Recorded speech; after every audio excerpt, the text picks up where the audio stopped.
Welcome to the Thriller Zone. I'm your host, David Temple. And on today's show, a rock star of an author.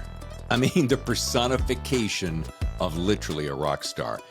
I met this gentleman back 5 years ago almost, and he was right there on the edge of getting ready to blow up. And when you met him and you read his first work, you go, this guy is going to have a prolific career. He's going to be a monster. Jack Carr is our guest. I know, really. Only the Dead is the book. You know, Jack is the former Navy SEAL guy, right? 20 years Naval Special Warfare. He's been at pretty much every spectrum of the business. But now he has turned his love of the military and his appreciation for, let's call it tools of the trade, and he knows them very well, into not one, but 6 New York Times bestselling hits. Terminal List, True Believer, Savage Son, The Devil's Hand, In the Blood, and now Only the Dead. Without any further ado, and not like he needed all that big introduction, please welcome Jack Carr to the Thriller Zone. You look as fresh as a daisy. I want to know out of the gate, by the way, welcome Jack Carr to the Thriller Zone. Thank you so much for having me. And I don't know why, they're very kind, first off, to say that. I appreciate it. But it's a little bit of the coffee, which, as I mentioned, is, I don't know what cup this is, but it's a lot.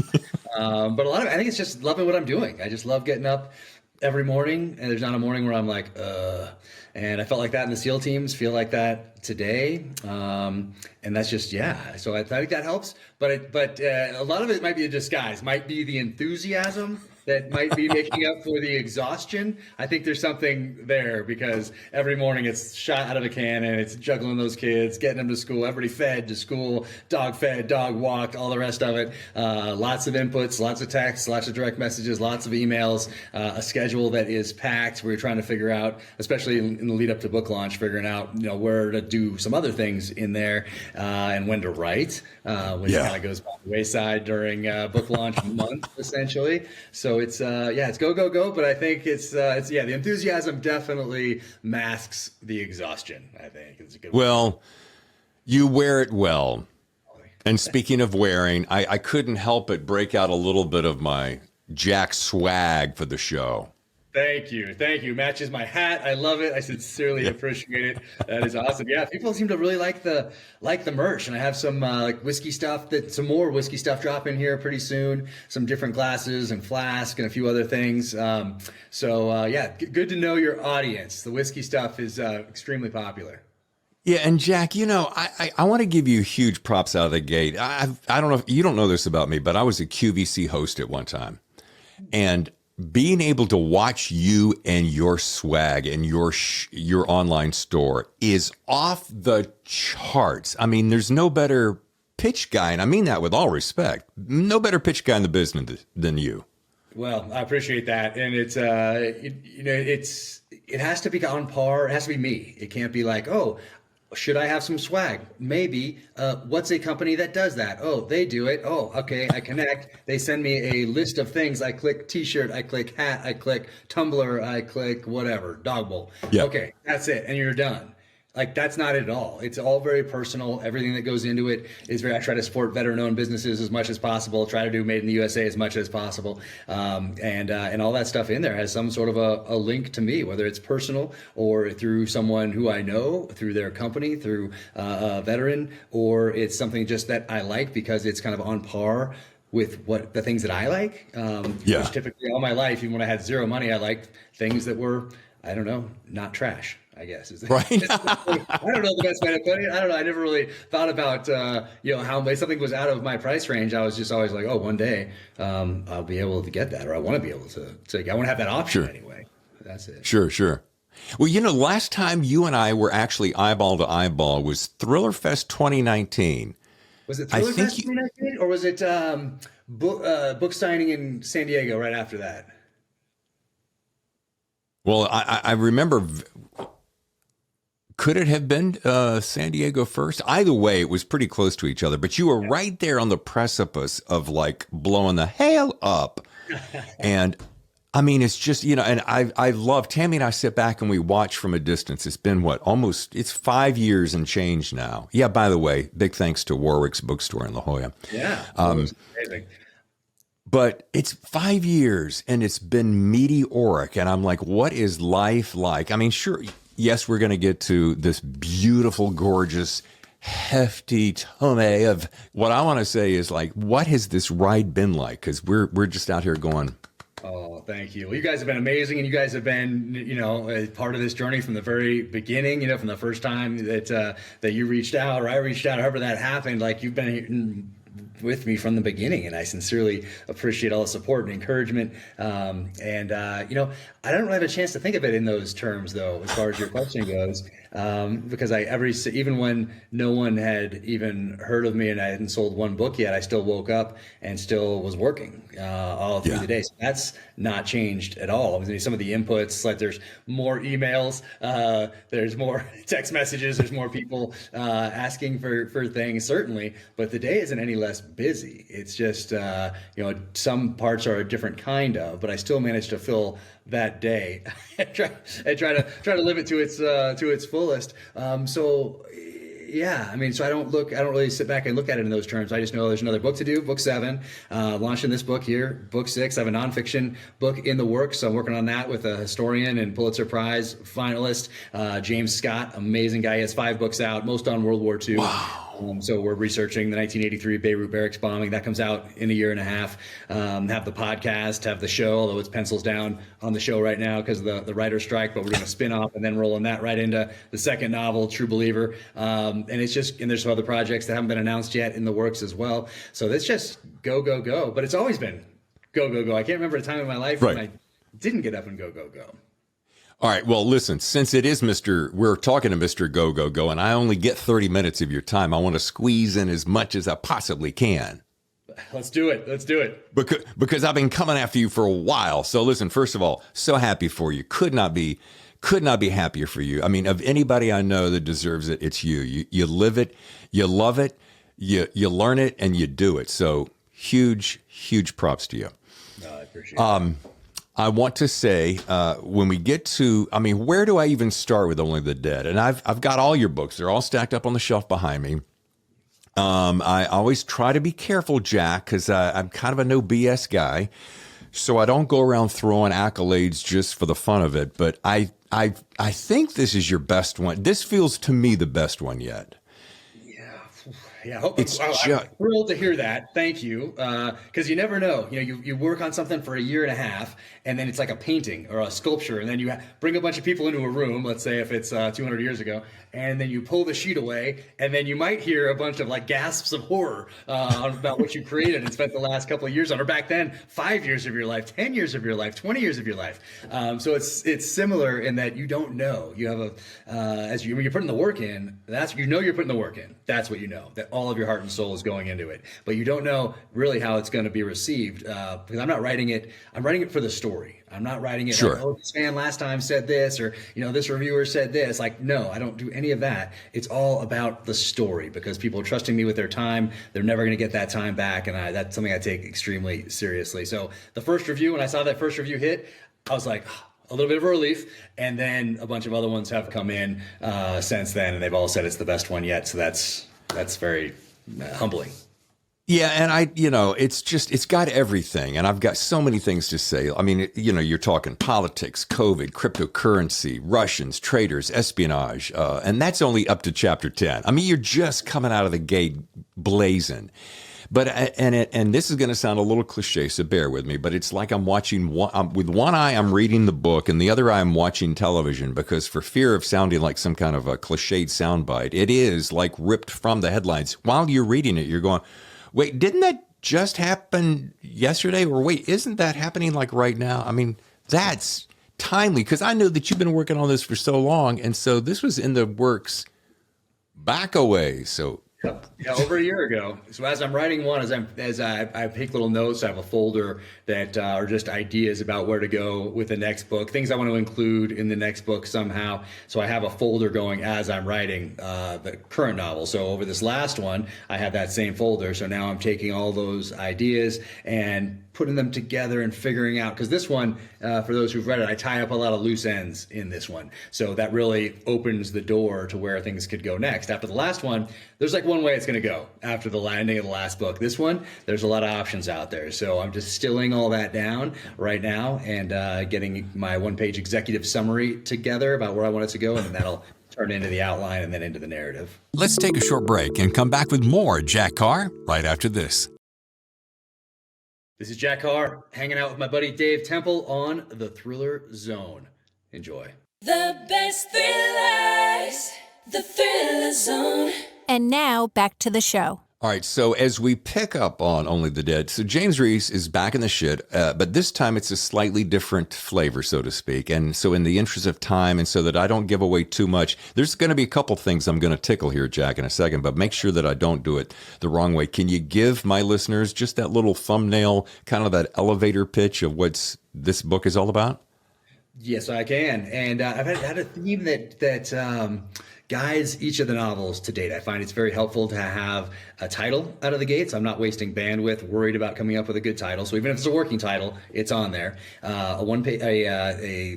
one sentence or few word theme that's going to guide the story. So everything is either going to tie back to that theme directly or, more importantly, indirectly. This one is truth and consequences.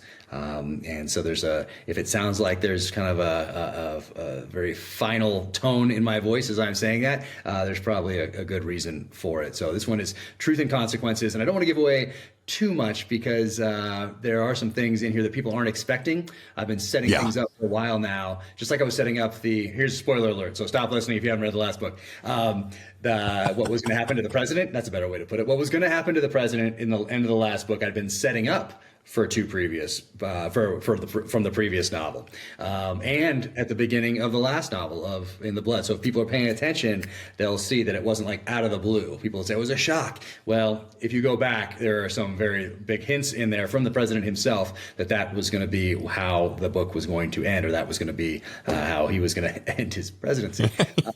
So there's some other things in there that I also did over the past couple books that would get people to think that things are going a certain way, especially when it comes to a safe deposit box left behind by James Reese, my protagonist, his father.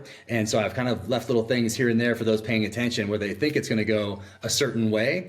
And I don't think anybody was really going to guess what's actually in that thing. If you were to ask 100 people right now who are fans of the book and readers of the book, I don't think any of them would guess what's in there.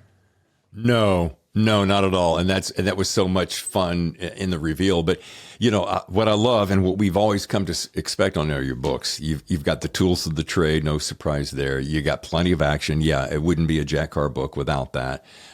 Even a little healthy dose of romance, which is always nice. More romance in this one than the past ones. Yep, it was time. I had a lot of female readers telling me that I needed to do some of that. So I guess I did, but I didn't really listen to them. It was just natural that what was going to happens in that part. I couldn't not have that stuff in that certain part. So it was more natural than anything else. But people who've been wanting a little more romance, then they get a little bit more this time. And what's really funny about this, it's a book I can recommend to my mother-in-law, which is, she's a little bit older than me, we'll just say that. And when she says, when I go to recommend a book, she goes, well, does it have any good, hot, steamy sex in it? And I'm like, yes, ma'am. And I've got one for you now so that you can enjoy it. It's just so funny. That was interesting one to write because I haven't really done that before. Usually I leave stuff to the imagination. It's not like sure detail here, but I leave more to the imagination in past novels. I guess that's the best way when it comes to that sort of thing. Yeah, and it's so funny for a split second when I'm reading one particular scene I'm thinking of, I'm like, could Jack really kind of take off the gloves and turn it up just a tasty notch? I think he could. I might get a little uncomfortable when I give it to my mom or my mother-in-law. I'm expecting a little saxophone in the background, Yeah, you know what I'm saying, girl. Yeah, for that segment of my audience that wanted more of that, that might be like a 0.5%. Yeah, it's here for you. Yeah. All right. Well, I got a two-part question. I'm kind of known for my two-part questions. The first one, it's a little bit of a softball, but it's certainly what I feel is a valid question. Do you, and I'm sure you've been asked this 100 times, but all inquiring minds want to know, do you see James Reese going on forever, at least as long as you can see to type? Yeah, I think so. I think about one book at a time, but also knowing that it's part of a longer story arc where I don't have a final novel, where I'm not like 10 and that's it, 12 and that's it, 15 and that's it. So each story in and of itself has to fit an arc that has a beginning, middle, and end, but also continues a larger arc and continues to develop that character who is learning, continuing to grow, applying past lessons, successes and failures to future problem sets, hopefully in the form of wisdom, because that's hopefully what we're all doing on our journeys in life. So I don't have an end in sight. I guess that's the way to put it, but I'm certainly not closed off to it either. Well, when we got a chance to see James appear in the form of a real person on television with Terminal List, it reinvigorated our excitement, because we're like, it's on the big screen or medium screen all of a sudden, and we're like, wow, it feels even more real. So and with your talents, you can go on as long as you wanted to, right? When you think about it. We're talking about some long-term story arcs for the series, the novel side, but then also spin-off series. So the first one is this one starring Taylor Kitsch that is as of yet untitled, but it's a Ben Edwards prequel origin story. So the story of how he kind of went bad. His story goes back in time a little bit, and then his story from the SEAL teams to the CIA, how he was recruited. So it's more of an international espionage thriller. So I'm writing that right now. Well, was until the writer's strike happened the other day. And we'll pick pencils back up as soon as they resolve those issues. But yes, it's so cool going back and doing a prequel origin, because there's not a book like this. So if somebody takes the Terminal List and is like, okay, I love this, but I'm going to look here. Oh, that's different. Oh, that's different. That's different.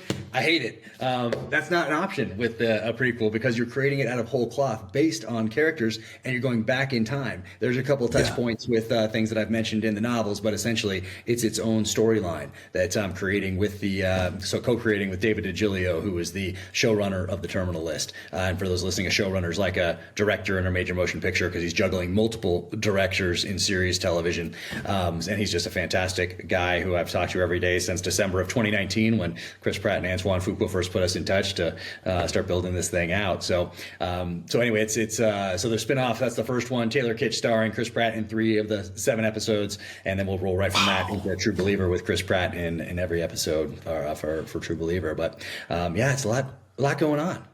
Jeez. And because I said two-part question. So do you ever get a hankering? You almost jumped it for me right there. But do you ever get a hankering to write a completely different book? And now that you've already told me you're working on a nonfiction, this may be that answer. But I mean, nonfiction's fabulous. I'm a big fan of that. But I'm wondering, do you ever just go, I want to write a book about this guy? Or do you feel so ensconced in that particular genre and that commitment to one. Yeah, that universe. Yeah, absolutely. Yeah, universe. Thank you. So I know I love this, and I'm going to keep doing this as long as this is a foundational series. The nonfiction, starting with the 1983 Beirut barracks bombing here, coming out a year and a half. I'm loving that. So initially I thought that one was going to be 1 book a year, and very soon after we started doing the research in last October, November timeframe, I realized, I called it back Simon & Schuster, and I said, I know the contract says 1 a year, but it's going to be every 2 years, because to do it and the way that I want to do it, I want to be very thoughtful, very respectful. I want to move it forward, want to add to what's already out there, and it's going to take 2 years. They were just research-wise for the nonfiction side of the house. But I have a multi-year strategic plan that is right over there on my board, actually, on my little magnet board that I print out every time I make a change. I print it out and put it on the board over there behind us. And so there are best way to answer that question is there are a lot of options on that. and we'll see. Yeah, I can only imagine. With you, Jack, the whole wall is just one great big notepad. Well, interestingly enough, I outgrew this board, and downstairs in the garage, I ordered the biggest like whiteboard magnet thing I could, and it Yeah. arrived, and it takes up like almost the entire side of the garage. I was like, oh, I didn't really measure. I just went to like the biggest one and got that. Yeah. And it's very large. Like I don't think it's even going to be able to get up here and even go anywhere. Like it's going to have to probably stay in the garage. It's so big. So you have to build a house around the thing. So anyway, I need a little more space. That's all right. And since a whiteboard is smudgeable, do you have any kind of security for that room so no one walks in and accidentally backs up and wipes it down? Well, these are printed, and then they're on little magnets that hold them to the board. I had a few out here, but that hold them up there, and then the other side that's to the wall has the whiteboard markers that you can erase. So I should probably take a picture of it and then wipe it down just for security purposes. Yeah, exactly. And then store that in some little safety deposit box with only one key. That's exactly right. That's also in another storage unit somewhere under a different name. Exactly. That we cannot tell you about. All right, now I want to talk about I want to get on a serious note for just a brief second because I don't spend a whole lot of time super serious, but it's a dash of politics. How concerned are you, and without sounding like a television news program, how concerned are you, and you get a sense of that in this book, about America's future? And by that, I mean the security from outsiders who want to do us harm and our strength to keep our proverbial shit together so that we continue to stand strong and remain that superpower. Is that too loaded of a question or no? No, not at all. It's my fourth novel, The Devil's Hand, really delved into that. And I started writing that one in the summer of 2019. And so that one, I was looking at America through the eyes of our enemies. So let's say Russia, China, North Korea, Iran, superempowered individuals, terrorist organizations. And at the time, this is pre-COVID, I was primarily focused on tactical lessons learned from watching us on the field of battle for 20 years and how they were going to apply those lessons to their future battle plans. So I started writing, and then COVID hit. And then I thought, well, I'm in my enemy's shoes right now. What are they learning from our response to COVID? If I was the enemy, what would I take out of our response? What would I learn from it as the enemy? And what would I apply to a future battle plan? How could I exploit this? And then a summer of civil unrest, very contentious election season. And of course, the enemy is learning, watching. I'm writing a book from that perspective. But the horrible takeaway from all of that was that, hey, if I was one of those entities that I just talked about, I might not do much because we're doing a pretty good job of tearing ourselves apart from the inside. Social media is a tool, and just like any tool, you can use it as a weapon, and primarily it's being used as a weapon to divide. And who benefits? Well, politicians that need to galvanize bases, social media companies that maybe initially wanted to, sell you a bar of soap or something, but very quickly realized that they can influence more than just consumer behavior, but actual thoughts. And that division gets clicks. And so the citizenry is left not benefiting from that particular tool. So when I when I finally sit down at the end of the night with my wife on the couch and grab a glass of wine, yes, we are very concerned for the future of this nation because we have 3 kids that are growing up in a time where all those inputs that are coming, not all, most of those inputs coming in are not necessarily the most helpful. They don't encourage you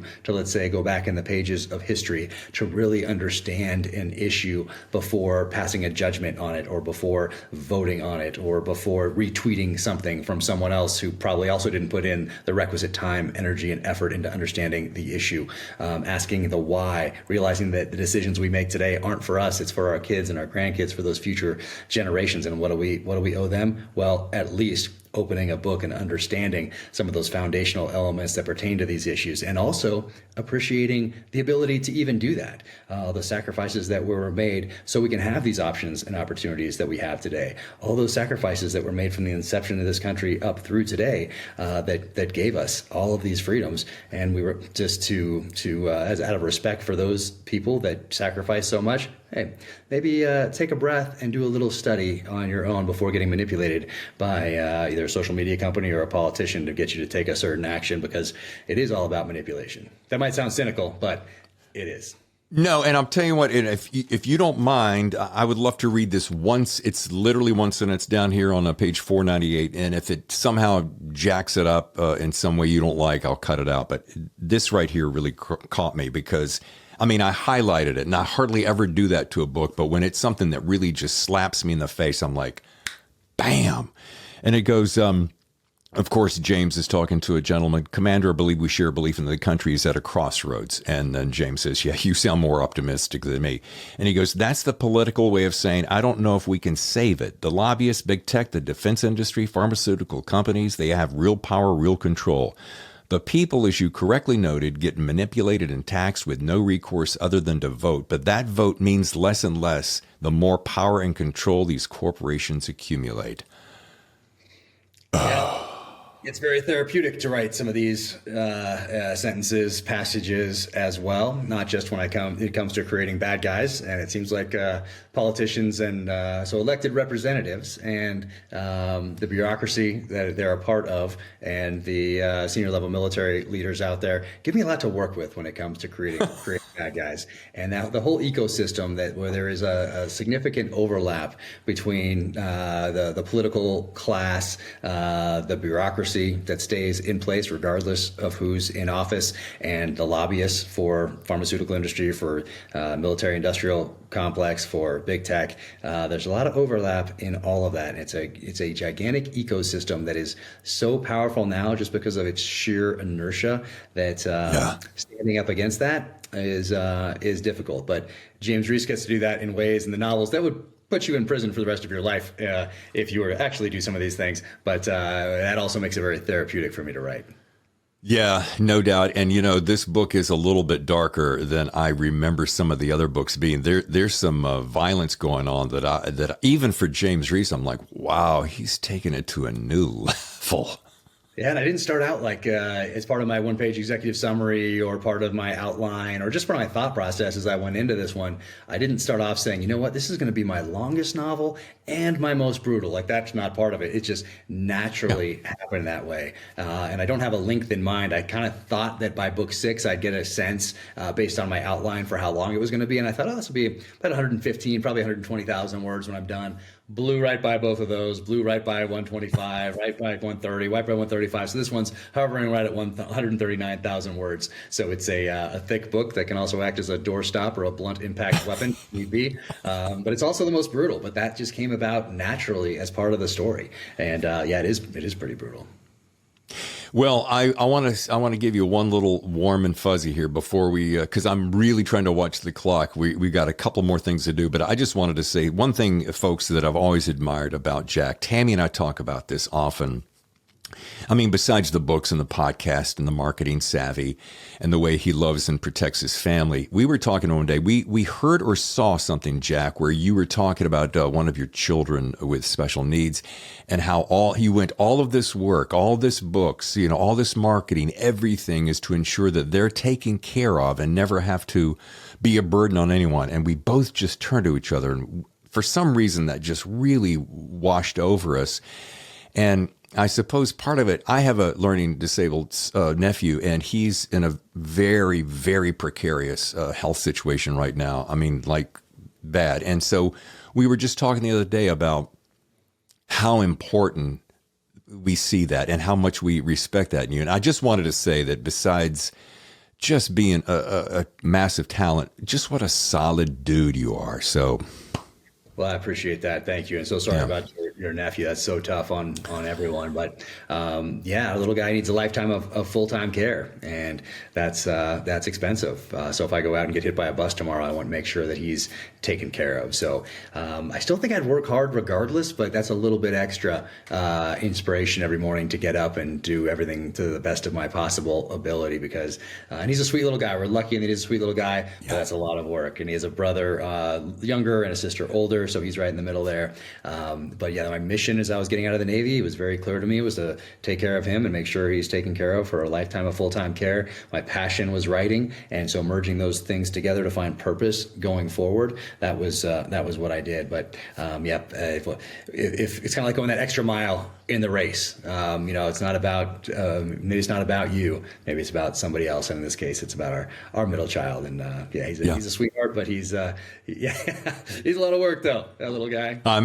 I'm sure, but you know what? I just admire that. Listen, but as we get ready to close all our shows, I always ask my guest that one piece of best writing advice. And since I've been watching your career, as I mentioned at the top of the show, for about 5 years now, and I want to know what that is. But before that, and so many of my listeners, it's amazing how they'll write in and they'll write some of the same questions. They want to know how the sausage is made. So they're always saying, what's Jack? If you get a chance to ask him, can you find out what his typical writing day is like? Do you follow that probably pretty much every day if you're as disciplined as I imagine?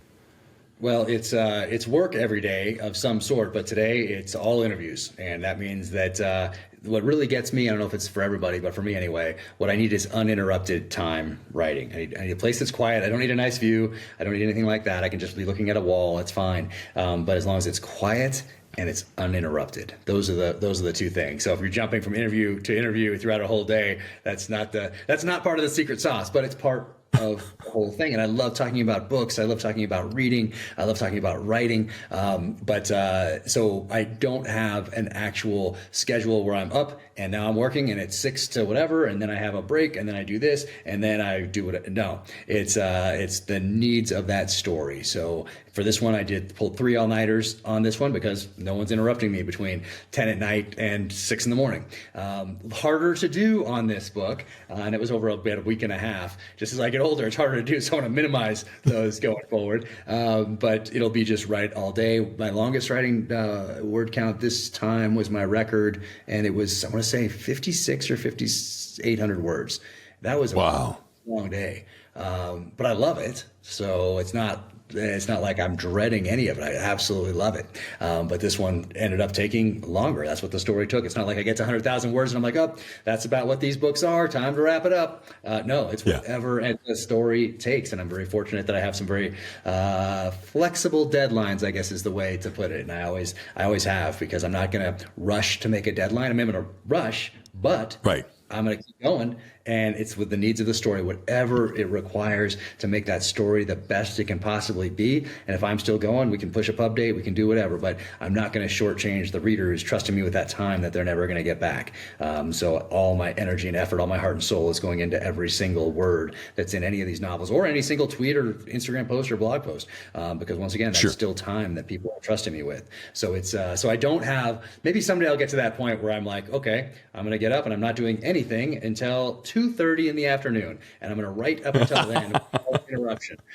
Maybe, but you're also doing the things that any small business is going to have to do, which is not just create the product and let it sit there on the shelf. You're going to have to let people know that it exists. And how are you going to do that today? Well, you have platforms that weren't available 30, 40 years ago, like this podcast, like my own podcast, like social media channels, all those things where you can interact with an audience, with a readership, where you can build that readership, you can establish trust, and they continue to build on that trust with a readership, with an audience. So all that is part of it. And if you think today that you got a book deal and your publisher is going to do all that for you, and all you have to do is sit in a cabin up in the mountains and write the book, and then get upset when the publisher doesn't do those things for you, you're probably going to be upset quite a bit. You got to take I'm sure there's some outliers here and there that can, but you got to take ownership of these things, I think, especially today, because these platforms are available that weren't available to authors in the 70s, 80s, 90s. Okay, I got 60 more seconds, and sometimes I'll wrap a show with rapid fire questions, and there's a few that they're kind of tongue in cheek. It's real easy. Number one is yes or no. Does Scout only drink and eat now from Yeti dog bowls? That's true. That is very true. Oh, but the writing advice for that person who wrote in wanting to know about that. It's give yourself permission to write a bad chapter. And I got that from Brad Thor. I heard him say it once, and I thought, you know what? That's very liberating to hear that from somebody who has written. I think at the time I heard him say that he was 15 novels in, 14 novels in, something like that. So I thought, you know what? That is very liberating. give yourself permission. And I changed it up a little bit. I said, give yourself permission to write a bad sentence, a bad chapter, a bad book, then go back and make it great. But you got to get it down there first. So I did like that piece of advice from Brad Thor. And then on the personal front, advice that I pass to the kids, and I think about myself, is never miss an opportunity to make somebody's day. And that's why I try to say thank you to as many people as I possibly can on the social channels. And that's why the book got turned into a show, because I didn't even think about it in these terms back then. But I did a favor for somebody in the SEAL teams that I didn't even think twice about. He was just a good dude who I wanted to help out. And he was getting out of the military, wanted to help him transition out to the private sector. And then I forgot all about it, and he never did, and ended up calling me in the fall of 2017 before the book came out, and first asked if I remembered him, which I did, and then asked if I remembered what I did for him in the SEAL teams, and I did not. And he reminded me, and then he said, hey, I heard you have a book coming out. And I said, yep, and it's coming out in a few months. I can give you a galley copy, and a galley something I just had learned about maybe 2 weeks prior to that. And I said, it's a rough draft type of a thing, I can send it. And he said, yeah, I'd like that, but I'd like to give it to a friend of mine. And I said, yeah, no problem. Who's that? And he said, Chris Pratt. And I was like, oh, that's very convenient, because I thought of Chris Pratt playing this role back when I first started writing it in December of 2014, before he was an A-lister. So anyway, so that, inadvertently making somebody's day, not that you should do it for Machiavellian reasons, but in this case, it's, it came back around, and now we have this amazing universe with Chris and Antoine and the showrunner and this amazing cast and crew, and it's like a family now, and it's all because of Jared Shaw, who's played Boozer in the show and who's now writing for this spin-off series and is an executive producer on this spin-off series, and we're all working together to move the ball forward and continue expanding on this universe. So never miss an opportunity to make somebody's day. I think that is probably my favorite moment of the whole show right now, because that is so true. I mean, it's whether you want to call it karma or love or generosity or grace or kindness, we need more of that. So hats off to you for that. I love that. Well, folks, if you'd like to learn more, visit officialjackcarr.com, where you can pick up fabulous swag like this, and follow him as I do on Twitter and Instagram and Facebook, all at Jack Carr USA. I want to say a big thanks to David Brown, who put this together, the lovely and talented Emily Bessler, who said yes to publishing your books, and of course to you, Jack, for agreeing to come here and spend some time with the Thriller Zone. Oh no, I was looking forward to it. This is awesome. It's great to see you. Always love talking to you, and I'm so glad we got to do it like this. And what's great is that these things give us an opportunity to put the phone down, to turn off the email, and just to have a conversation and catch up a little bit. So I really appreciate you having me on. Man, the guy has energy to spare. Thanks again to Jack Carr for spending time with the Thriller Zone. Only the Dead is the book. We mentioned at the top of the show, there are 6 books already out. You can pick up any book and be ready for a fun thrill ride. It's even better when you read the one before. Sure, you can start at the beginning, but if you want to just pick up one right now, this is that, Only the Dead. So again, huge congratulations. We wish him the biggest of success. All right. We have had such a rush on some guests to cram them all in May for some particular reason. I guess a lot of the books are dropping. I can't tell you exactly at this exact second who's going to be next week. So until then, I'll say stay tuned. It's going to be somebody great, because May is packed with talent. Until next time, I'm David Temple, your host. I'll see you next time for another edition of The Thriller Zone. The best thrillers, the Thriller Zone. With Momo and Popo.